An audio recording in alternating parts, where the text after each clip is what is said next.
The program you have just been listening to didn't really exist. It was a figment of your imagination. In fact, BBC Radio closed down 5 years ago. But you didn't realize that, did you? Oh, no, you just keep switching on and imagine you're hearing the same programs you always used to hear. But you're not, you know, there's nothing there. It's all in your minds. Haven't you noticed? You keep hearing the same programs day after day, month after month, year after year, always the same. Well, that's because you're just making them up. They're not really there at all. Oh, no, but you want them to be there, don't you? You've been brainwashed, haven't you? You can't face reality.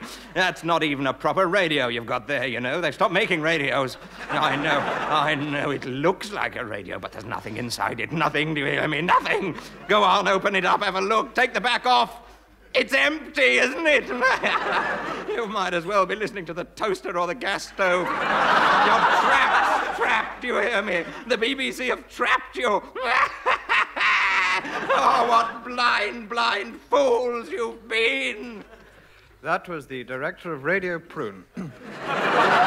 Advertising on behalf of Radio Prune Full Frontal Radio. Broadcasting on 305 gas meters on your electric toaster. For the best reception, sit in the gas oven with a slice of toast strapped to each ear. And within seconds, you will imagine you're hearing the sound of 45 redundant BBC symphony orchestras. But you're not, for if you look under the grill, you'll find it's really Dave Lee and his Full Frontal Rhythm Boys playing this tune. At last!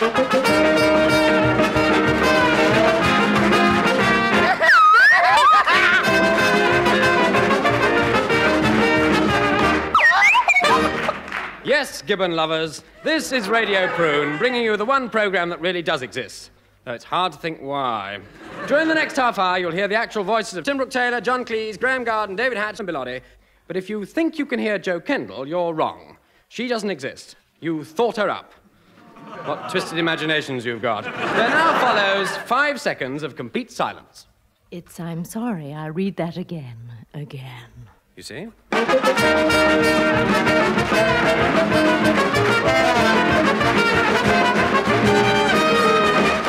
We got the actors. We got the scripts. We got the audience. We got a rotten band. But what? Go on, why not? Carry on, keep your hands warm. What more do we need? What more do we need? How about an opening number? That's so easy, Mr. Piano Man.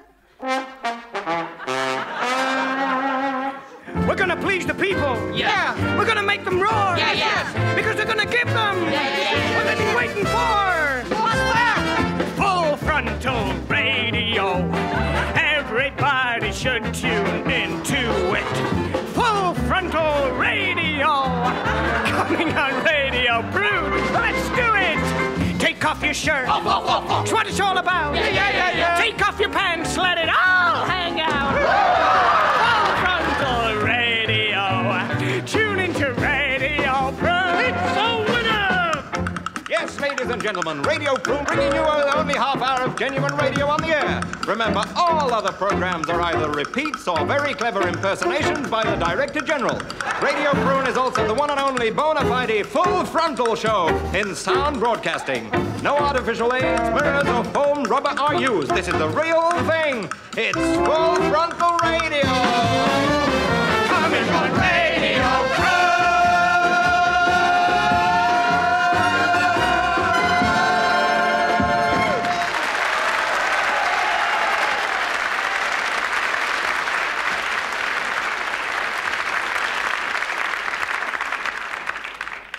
And so Radio Prune is born.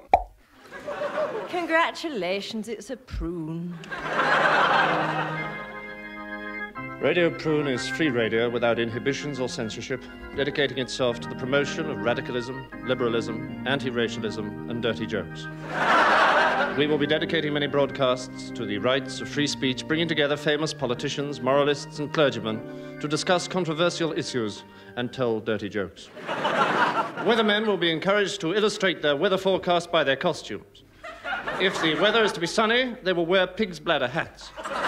If it is rainy, they will wear waterproof pig's bladder hats. If frost is expected, they will carry machine guns.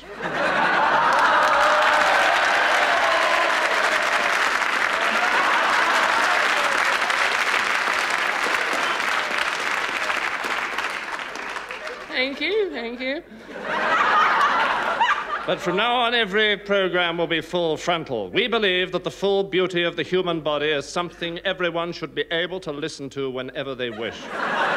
With this in mind, amongst our forthcoming presentations will be in the morning 8 o'clock nudes, and then nudes bulletins every half hour. This will be followed by Lift Up Your Skirts and Drop Gear with John Peel. Naturally, all these programs will be totally uncensored. No, you can't do that. Director General speaking. I'm afraid your programs will have to be reviewed by our BBC Censorship Committee. Don't be frightened of them. They're just a small cross-section of quite average retired colonels, Puritan saints, nuns, and, of course, loonies. Actually, I've already told them you're taking over, so they're probably discussing it right now. If you turn to the next sketch, we can probably hear them.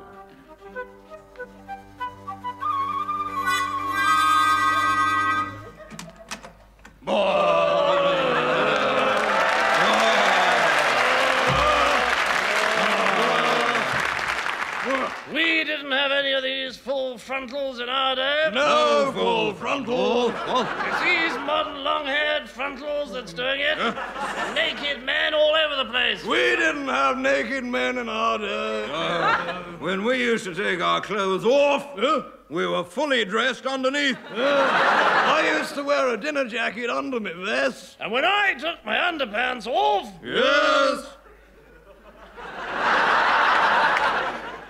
Nothing, just when I took my underpants. Well, of course, in our day, you'd never catch young ladies naked. No, too damn fast for us. I can remember... What? Wait a minute, shouldn't we be censoring something? Yes, so we should. It's the first script of this new Radio Prune thing.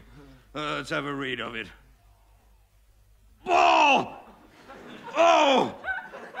Oh, look at this! Oh, no! Oh, no!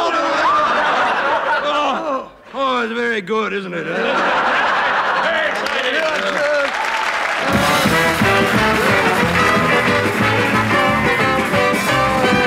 You are now tuned to Prune, unless you've switched off, in which case, to you. Radio Prune is now the #1 radio station called Radio Prune. Even the press have begun to recognize us. And we have received reviews in some extremely high-class intellectual journals, the names of which we're not allowed to mention, and you lot are too common to know about anyway. The radio critic of the... writes... I'm sorry, I'll read that again. Successfully affects a gallimorphia of risibility, entwining within its labyrinth of almost Swiftian and Hudibrestic persiflage, owing not a little to Brecht, perhaps, a maelstrom of semantic wordplay, which surely harkens back to the verbum ambiguum of the pathetic badinage in Gawain and the Green Knight, and thus creates a veritable charisma of Gilbertian calisthenics. And I particularly like the knickers jokes.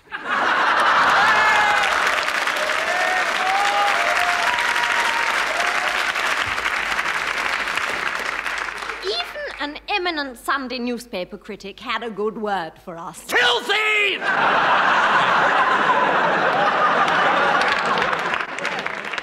Dear Radio Prune, I would like to complain about your program, so please broadcast something distasteful.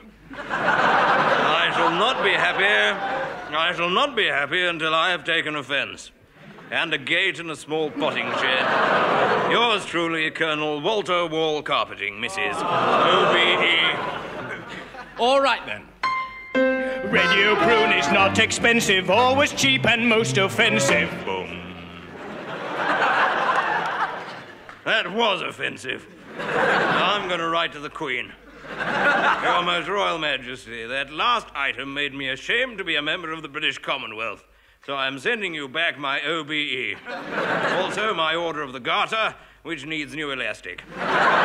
In exchange, if you have any George Crosses left, please send me half a dozen with pink ribbons. And my wife would like a pair of your sensible shoes.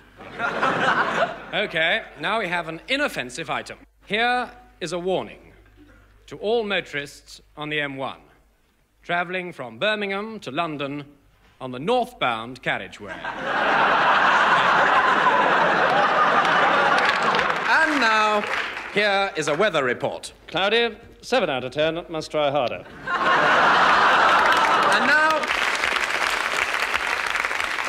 Here is the 9 o'clock honours list.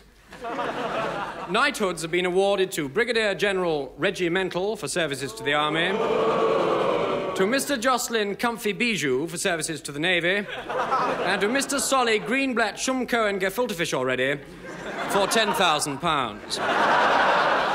The MBE has been awarded to Mr. Nosher Suggs for his services to refuse disposal, and to Mr. Roger Taylor for his services to Rod Laver. Mr. Rolf Harris has been made a Dame of the British Empire. A hospital spokesman said his condition was satisfactory. The OBE has been awarded to practically everybody for no apparent reason. And that ends the 9 o'clock honours list, but stay tuned for a new honours list every hour on the hour. If you want to hear a station that is really a station, then you gotta get together and tune to the wonderful, wonderful things you love. I brought to you and Radio Prune. Oh, I brought to you and Radio Prune.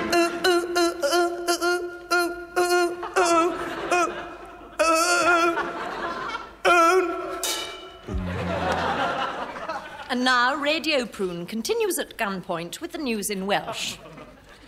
Vlad Cymru am fath lwciw.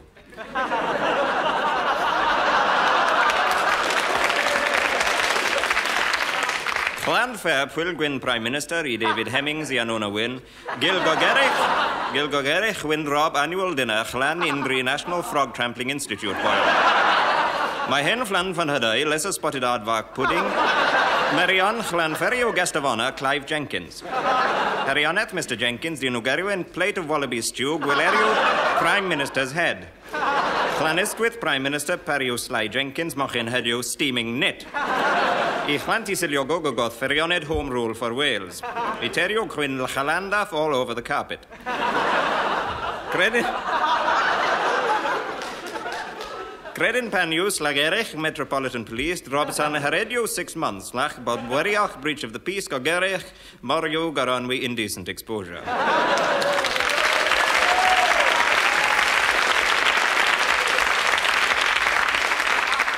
Dear sir, I must protest, like many others, I believe most sincerely that the Welsh people should have their own language and culture, and that Wales should have home rule, complete independence, and if possible a stout wall built around it to keep them away from the rest of us.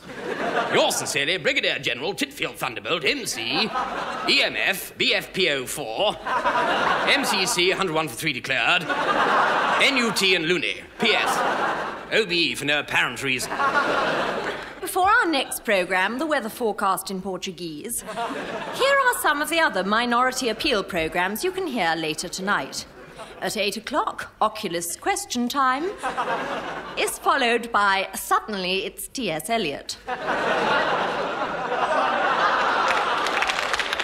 then at 10 o'clock, you can put your feet up and relax because Friday night is cost analysis night.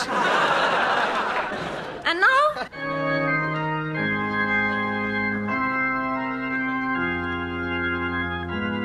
Home this afternoon, a go-go. Hi there, Mom, Dad, Granny and the kids, and all you girls and boys and mature men and women living alone, the old-age pensioners and nuns and chartered accountants and people interested in stamp collecting and football and rearing gibbons. And an extra special great big hello to all you guys who are crazy about stamping on frogs. This is your old pal Emperor Caligula with a great big bundle of fun for everyone. So, before I lead you in our first prayer, I'm going to spin you a platter that I know you'll all love. It's a real groovy, trendy, sentimental, upbeat ballad treatment of that old-time swinging hit record, including the latest half-time scores. It's the Nuns Frog Stamping Chorus from Aida Meets Frank Ifield, sung by Joe Cocker and the Harrogate Decay Gentlefolks Choir. We nuns enjoy stamping on frogs. We prefer it to stamping on dogs. It's a real way out, good man, you see. Chelsea to Sheffield Wednesday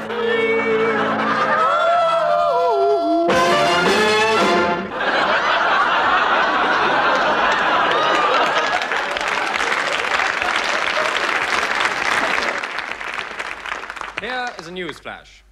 Thieves last night broke into a government clothing store and stole the entire stock of dark blue trousers. Police are looking pretty silly.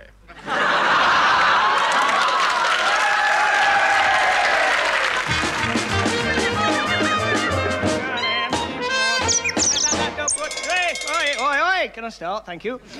Early every morning I throw my bedroom window high, wee, and let the good clean air refresh my room. With welly boots upon my feet, I tiptoe through my garden suite and watch the sun come peeping through the gloom. I can't see. Turn the lights on. Oh, see the blind nocturnal mole shyly leap back in his hole. Wrong hole. And listen to the goldfish sweetly sing. A centipede goes tripping by. And there goes a butterfly. And hark, the birds are warbling on the wing. On the wing. A little flowers shake the dewdrops from their hair. And new green shoots are pushing through the clay. I can hear them take a deep breath of morning air. And then I tape record each tiny word they say. What is he, some kind of nut? But I never heard a dog roast bark. I've never seen a buckthorn buck. I've never had a squeak from a cabbage or a leek, and I've never heard a chickweed chuck. I've never heard a harebell ringing. I've never heard a bugle blow. But I'm sitting in the garden and listening to the flowers grow. Oh, listening to the flowers grow. I've never seen a cinquefoil sink. I've never seen a celandine. And I've never been scared by what I've heard of the roaring of a dandelion. I've never seen a speedwell speeding. And I've never known a row and row. I'm sitting in the garden and listening to the flowers grow. Oh, listening to the flowers grow. I'm milking the carnation as I watch the pansies prance. Such a sweet sensation to see the daffodils dance. I wandered lonely as a cloud. That's enough. But I'd love to hear a crocus croak. And what about a cowslip moo? Oh, why, not a fleabane fly. And when is a bluebell blue? Yeah, baby. I've never seen a broom go sweeping. And I've never known Stitchwort so. Oh, I'm sitting in the garden, listening to the flowers grow. Oh, listening to the flowers grow. Oh, it's not much fun. They think of me as an enemy. I'm sitting in the garden, listening to the flowers grow.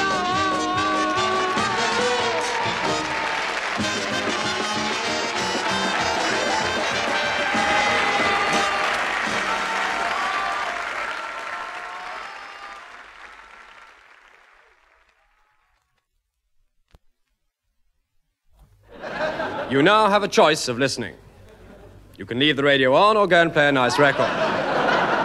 But we have a question for those who've stayed switched on. Why? You have 5 seconds to consider your answer and send it to us on a postcard.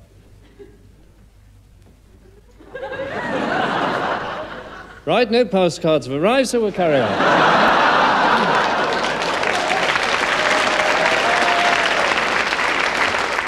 You are now about to witness an historic event. I'm sorry, I'll read it again. Talent contest. So, without further ado, let's hear the first act.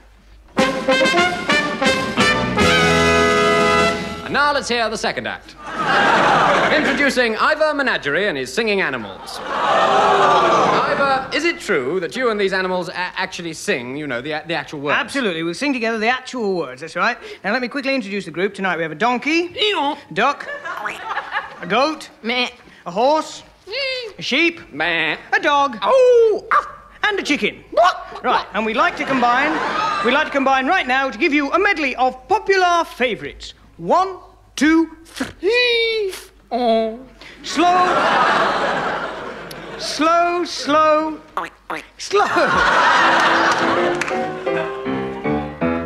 Up all cares and woe, here I go singing low. Bah, bah, blackbird, because a sixpence is better than a pen is better than a farthing is better than none.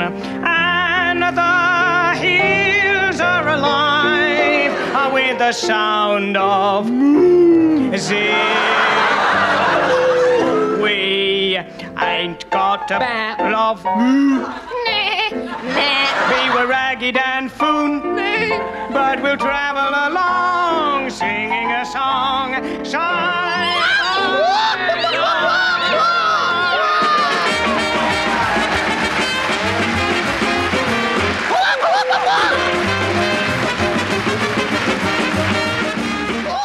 And here to start with, we are deeply honoured to offer you that all-time classic, Just My Bill, sung by the legendary, the one and only, the terrific Eddie Waring. Oh, he's just my Bill. He's quite a lad, as a matter of fact, though no one seems to notice him as he goes by. But he did have a great game on Saturday against Old Kingston Rovers, scored a try,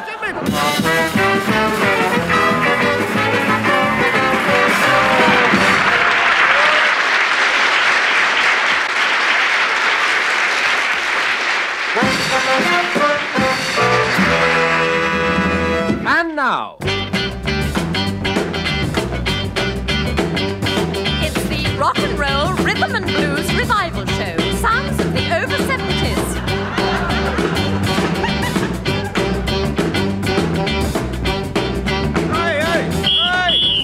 Hey!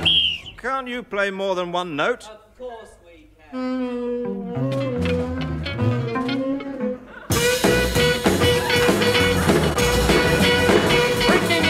Rock classics and the sounds of original blues artists on original recordings of yesteryear. The blues, every song tells a story, every phrase reaches your heart, a language of its own, with every line packed with meaning.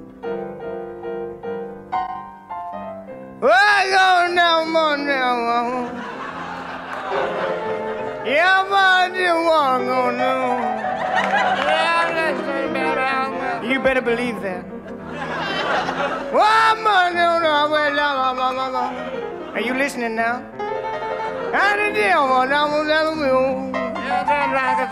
Well, you know what I'm talking about. I give my money, mama. You know that? I never did my money out. I never money, mommy. I didn't leave me. I didn't mom and oh, yes, I did. You know what I mean. But the blues singer never despairs. He tries to cheer himself up with his music, even in the depths of misery and sickness. Oh, I woke up one morning feeling so sick I thought I was dead. Oh, yeah. I felt sick in my stomach and I felt sick in my head. Oh, yeah. So I leaned over from my pillow and threw up all over the bed. I turned round to my wife, and I threw up all over her.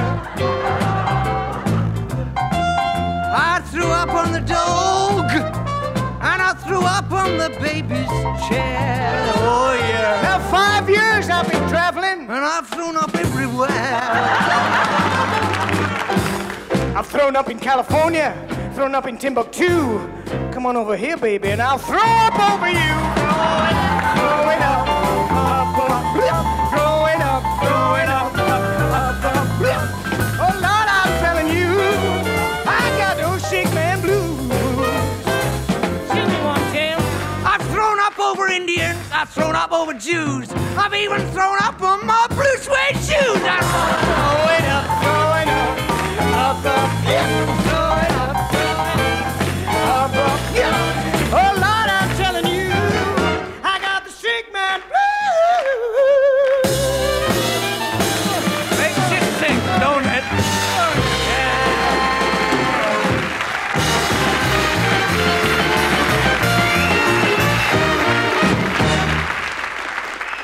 Here is a Prune flash. 16 prisoners have just broken out of Dartmoor prison. Thank you, that was a jail warning.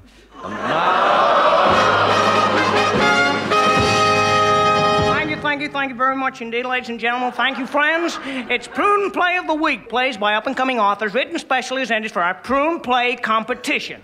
We want you at home to vote for the play you enjoyed least. I just want you to remember that. The play you enjoyed least. And friends, the author will face the humiliation of appearing in Opportunity Knocks. What a terrible thing.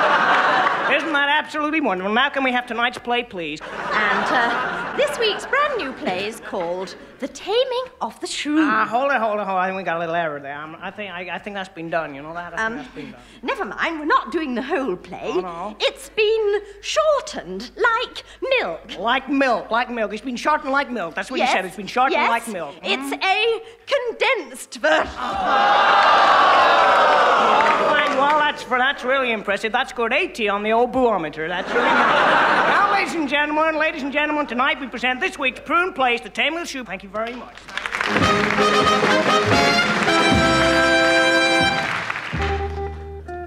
The scene is Padua in Italy in the early 16th century. Padua, a glorious city, much like Venice, except that it has no water in the streets, which explains why all its gondoliers have sprained wrists. Our story begins on a beautiful Italian night. The moon is full. Oh, I've eaten too much. The streets are thronged with Latin lovers. A mess of mat. And the air is filled with romantic, tender, loving Italian sounds of bottoms being pinched. Hey, bring back that bottom.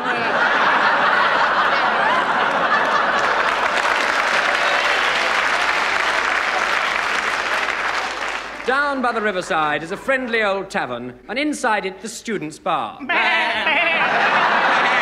Yes, the liquor is very cheap here, and in one corner, a small group of young men are drinking lustily. Barman, give us another pint of lustily. I'm sorry, sir, the lustily's all gone. Come, sirs, let us raise our goblets. Goblet, a little mouse. Now let's raise our glass slits and take a drinklet of beerlet. And as we drink, let us sing a songlet, a serenade to every lovely Paduan maid. And I have made quite a few. Now, drink and sing.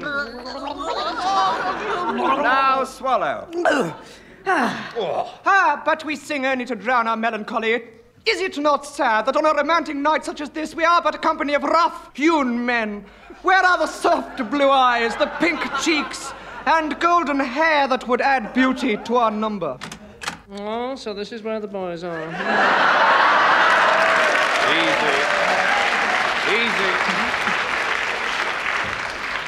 The newcomer was Petruchio, a gay blade who would razor an eyebrow or two in his velvet doublet. Doublet, a little dub. And his plastic singlet. A little sing. Why not? I've got a feeling I'm falling in love with me.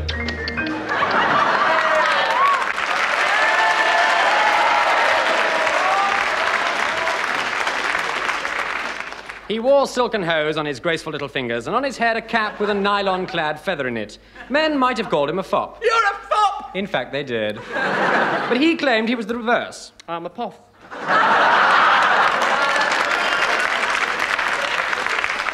Petruchio was a lieutenant in the Buffs, and at his side he clutched a curious old relic of the Spanish Wars. Sergeant Grimbling, his personal attaché. Oh, he's a case. Grimbling was ugly and bent. No, I'm not. It's just the way I walk. Come, Grimbling, let us join these fellows in a glass. Oh, be a bit of a squeeze, won't it? That's what makes it fun, you dolt. Right, gentlemen, bottoms up. But come, my hearty boys, why so sad? Need I ask? This is a night for love. The moon is full, the streets are thronged. Come, my lusty lads, tell old Grimbling I'll get through this somehow. Here, your troubles, for he is of a poetic nature, wise and deeply sensitive, him. List then, good sire, the soft but cruel dove of loneliness is pecking at my fulsome heart, and I am lief to satisfy my tender boyish needs by sipping sweetly of a fragrant beauty's cup, the lack of which is painful to my amorous soul. Bit short of crumpet, eh? Yes. I think it's about time you lads forgot about sex and got married. Tomorrow at court, the Duke and Duchess of Padua are inviting suitors to try for the hands of their lovely daughters, Bianca and Catherine, the one they call the Shrew. Why do they call her the Shrew? Because she's got a pointy nose and little whiskers. But I jest. You could have fooled me. They are both passing lovely, so grab them quick before they leave it behind. Very well, then. Tomorrow at court. Very well, then. Tomorrow at court. So the next day, everyone gathered at the court of the Duke and Duchess of Padua, where the dance floor shone as if it was glass, and the Duchess tripped onto it. Oh!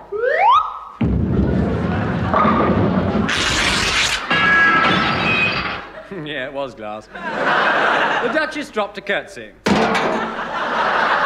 and welcomed the crowd. Welcome, crowd. As you know, I have two daughters, Bianca and Catherine, whom some do call the Shrew. Some call the Shrew. They are both now of marriageable age and highly desirable. And for the safety of the young men, Bianca and Catherine will be kept in these locked boxes until they can be sold. Sorry, told who their husbands are. Right, Herald, announce the first suitor.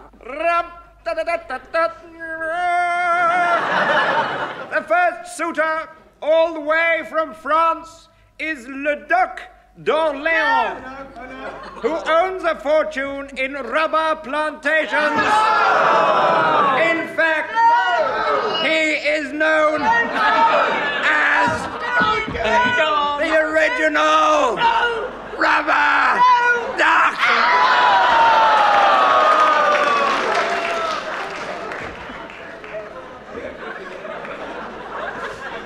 The duck is also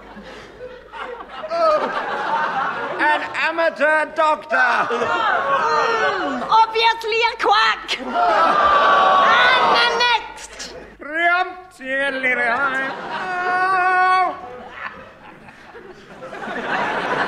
There are no more, milady. What? Does no one wish to marry my Bianca or even my Catherine? The one they call the Shrew. I fear the young men are discouraged by Catherine's foul temper, and by the fact that Bianca is not exactly pretty. Not exactly pretty. Not exactly pretty? She's hideous! Very well. I shall raffle them both off as booby prizes on the tombola. Can I have the owner of ticket number? Clickety-click, number 10. Oh, I've got it. Petruchio. Well, now you win a major prize. Major who? Oh, I love a military man. You can choose anything you like on this table here. But there's only one of the boxes containing either Bianca or Catherine. The Shrew. And a rubber rabbit. Oh dear, what shall I do? Take the bunny! Open the box! It might be Bianca, they say. She's 6'2" with rippling muscles, broad shoulders, and a face like a wrestler. Sounds like my type. I'll open the box. Ah! You have won, Catherine. The Shrew, the one they call the Shrew. Let out the Shrew.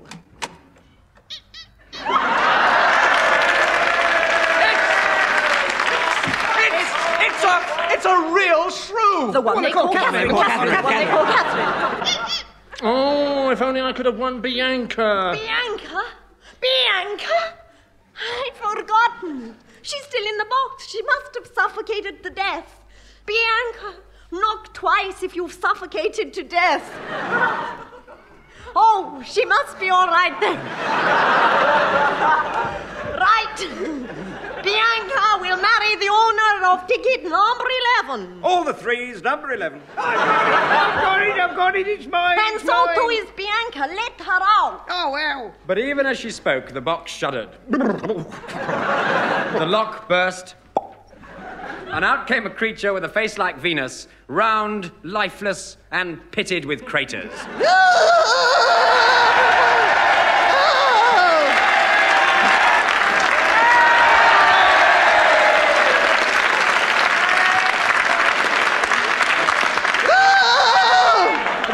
Who's to be my husband? I am, Mum. Oh, come to my loving arms. Oh, but this is ridiculous. I could never satisfy a healthy young maiden, let alone an old bag like you.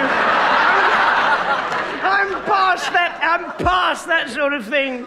That's all right. You can go round once more. But I'm far far too old to take a wife. You won't have to take me. I'll throw myself. You can't complain, Grimling. At least she hasn't got a pointed nose and whiskers. No, I haven't. I shaved only this morning. But soft. And cuddly. Who are you, young man?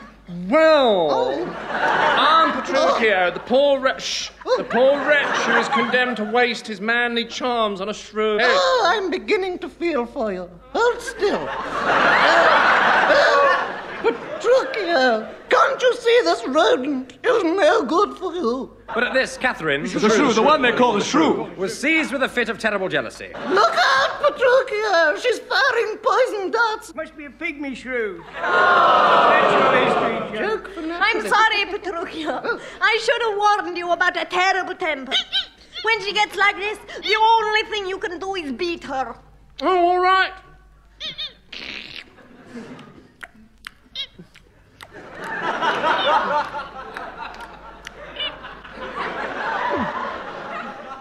Rather delicious. Shocked gasp!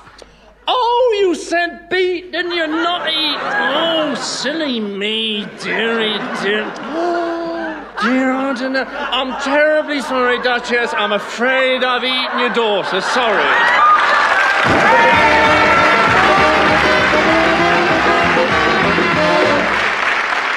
You have been listening to The Angus Prune Show, starring Tim Brooke Taylor, John Cleese, Graham Garden, David Hatch, Joe Kendall, and Bill Oddie. The script was written by Graham Garden and Bill Oddie, and Bill also wrote the song. The music was played by Dave Lee and the Boys and arranged by Leon Cohen. The programme was produced by David Hatch and Peter Titheridge. Bill Oddie wrote the credits to avoid anyone else getting paid for them, except for the next line, the fee for which he donates to the BBC. I'm sorry, I'll read that again, Hen. Again. My name is Angus Prune, and I always wish to do a hurry. I'll read that again. You don't. My name is Angus